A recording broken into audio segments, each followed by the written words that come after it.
Yosei Weave. Du coup, on va continuer la vidéo, enfin la série de vidéos sur l'analyse des laning phase. Donc, je viens juste de terminer cette game. On va démarrer avec l'analyse instantanément. Donc, on est sur un match-up Rell versus Nautilus.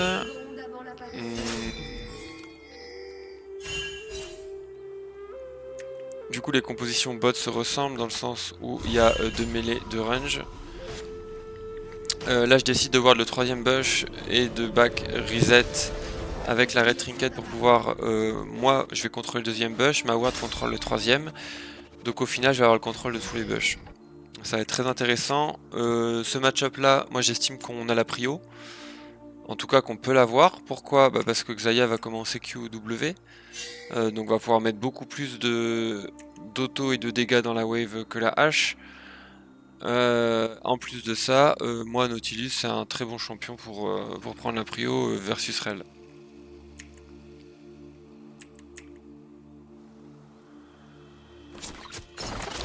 Ok, donc là on peut voir un truc très intéressant. La laning phase commence, la Xayah met une auto dans la wave, un Q dans la wave, versus 0 pour la hache. 2 autos, une auto. Donc là on est déjà à 2 autos, un Q, et ici on est à une auto. Donc on a déjà pas mal pris la prio. Moi ce que je vais faire c'est que je vais pas rester dans mon bush à AFK, je vais l'aider à prendre la prio parce que je vois que la hache elle conteste, elle met des autos, la Rell conteste. En fait il conteste mais il est déjà presque trop tard. Parce que la Rell aurait déjà pu mettre au moins 2 autos dans la wave, et la hache aurait pu déjà mettre un W ou autre pour faire un poke avec un spell qui a double value. En fait les deux AD carry ont des spells qui ont double value. Un spell qui a double value, c'est quoi? C'est un spell qui peut push, qui peut last hit et en même temps poke. Donc ça sert à rien de les garder. Là, la hache elle aurait pu mettre déjà une slave pour moi. On conteste la prio de la Xayah. Du coup, comme ils sont en retard, ils mettent des autos et ils me permettent de moi venir mettre mes autos gratuitement sans prendre de dégâts. Donc là, comme on a la prio, qu'est-ce que je fais? Et ben en fait, la erreur de la Xayah, c'est quoi? C'est que comme on a la prio, là, on sait pas encore vraiment qui a la prio. Ok, là, à ce moment-là, c'est très clair qui a la prio. Ici. Là c'est très clair qui a la prio. Pourquoi? Parce qu'on a 4 sbires, alors oui, celui-là il va mourir, mais versus 1 ennemi. Donc en fait, la prio, elle est faite, on l'a. Là, ce qu'il faut faire, c'est slow push maintenant. Donc là, typiquement, cette auto-là, elle a pris max HP du sbire pour le last hit. Moi, j'aurais attendu encore une demi-seconde pour le last hit.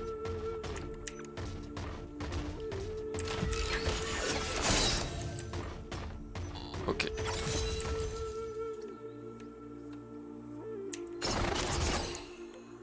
Donc là, elle met ses Q non plus pour push la wave pour poke, ça c'est très bien. Moi, je trouve un angle de Q ici. Donc là on est dans une position similaire, c'est-à-dire que les triangles, que ce soit les raids ou les bleus, c'est les mêmes. Hein. Moi je suis à range des deux joueurs. Et la Xayah ici est à range également des deux joueurs, même si notre positionnement il est un petit peu mieux à mon sens. Parce que là la hache est mispose parce qu'elle est en dehors de sa wave est ici. Donc la hache est mispose, à l'inverse la Xayah est totalement à l'intérieur de sa wave.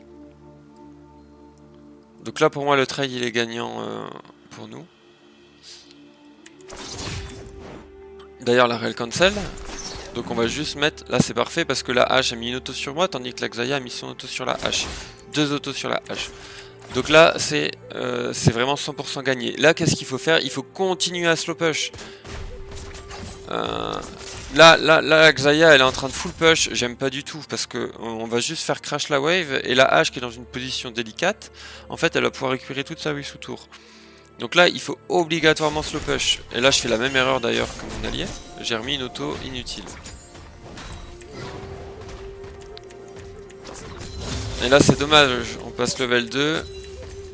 Bon après j'ai voulu engage juste avant le level 2 donc en fait c'est pas dommage, c'est juste c'est pas passé. Mais ce qui est dommage, c'est que toute cette wave, elle se crash. Et là, on va jouer beaucoup trop proche de la tour. En fait, on aurait pu faire en sorte de jouer ici. Où là, j'aurais pu continuer à rester dans le bush et être dominant. Tandis que là, la wave est un petit peu trop push, c'est compliqué pour moi. Là, en fait, si je grabe la hache, j'ai des bons angles là pour grab. Mais le truc, c'est qu'on est trop proche de la tour. Donc là, la Rel fait une engage qui est très mauvaise. Pourquoi ? Bah, en fait, c'est assez simple. Hein. Là, elle se retrouve dans un triangle très favorable pour nous parce qu'elle est en situation d'1v2. La hache ici est beaucoup trop loin. Elle peut pas join. Et le triangle le plus proche qu'ils peuvent créer, c'est si la hache avance jusqu'ici pour créer un triangle comme ça sur moi. Mais c'est pas ce qu'ils veulent. Donc cette engage est juste terrifiante.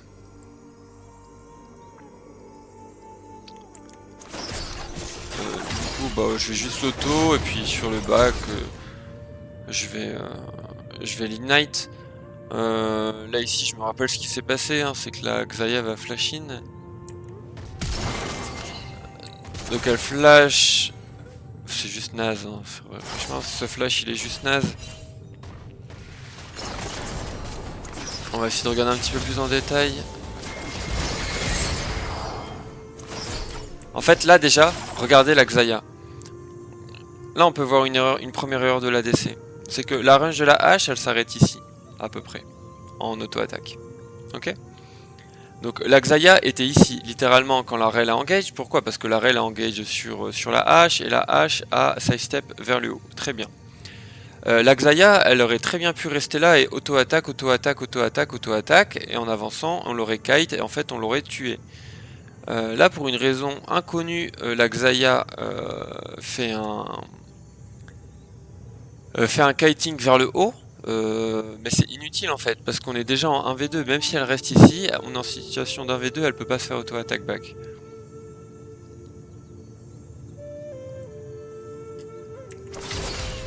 Vous avez vu là, les pas sur le côté, c'est non. Les pas de la Xayah, elle doit être là, et elle doit avancer vers là, et moi j'avance vers là, et là on raccompagne et on tue.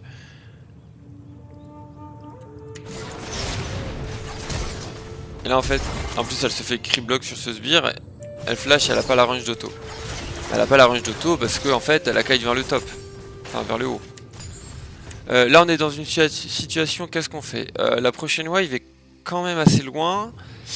Je pense pas qu'on aura le temps de slow push celle-là. Donc en fait peu importe ce qu'on fait ça va crash là. Donc on va juste la stit. Là je sais que le Cartus est bot side normalement.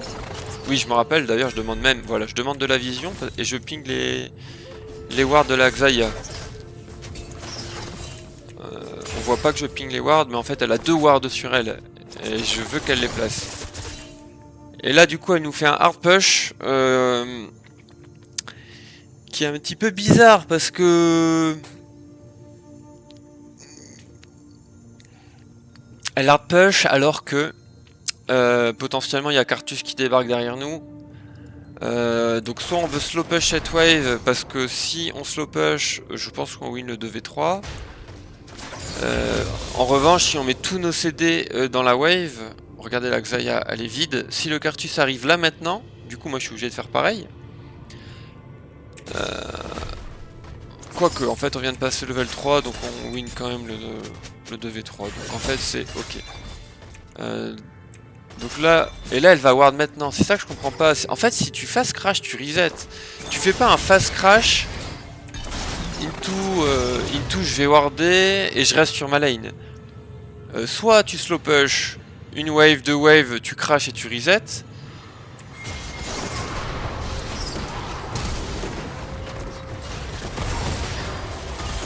Là pourquoi j'ai cancel mon auto, parce que en fait, je vais vous expliquer.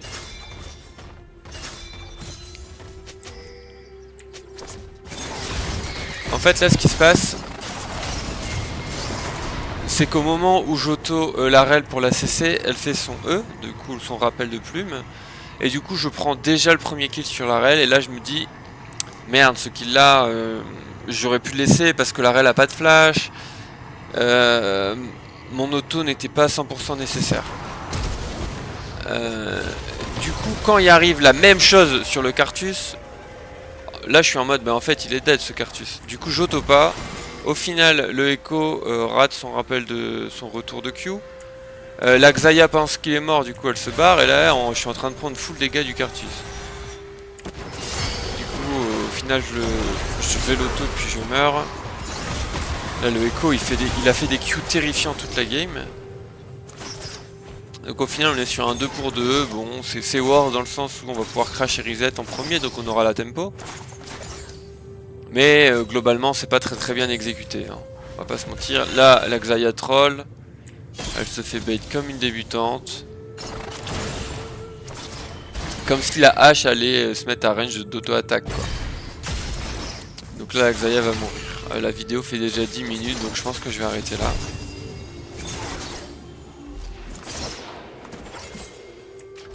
Et au final là du coup le move est plus worse. Pourquoi? Bah parce qu'en fait on a fait un 2 pour 3. Du coup on redonne le raid à la hache. Et en plus c'est la hache qui va pouvoir crash et reset. Donc tout ça part du fait que on a hard crash une wave. J'ai pas compris pourquoi. Et ici elle doit juste crasher back. Elle a littéralement 1200 gold sur elle. À la limite tu grilles la plate et parce que tu vas acheter ta BF quoi. Là elle dodge même pas ça, bon. Elle barrière sur un timing creux. C'est à dire que si tu te rends compte que tu as fait une erreur, tu barrières ici.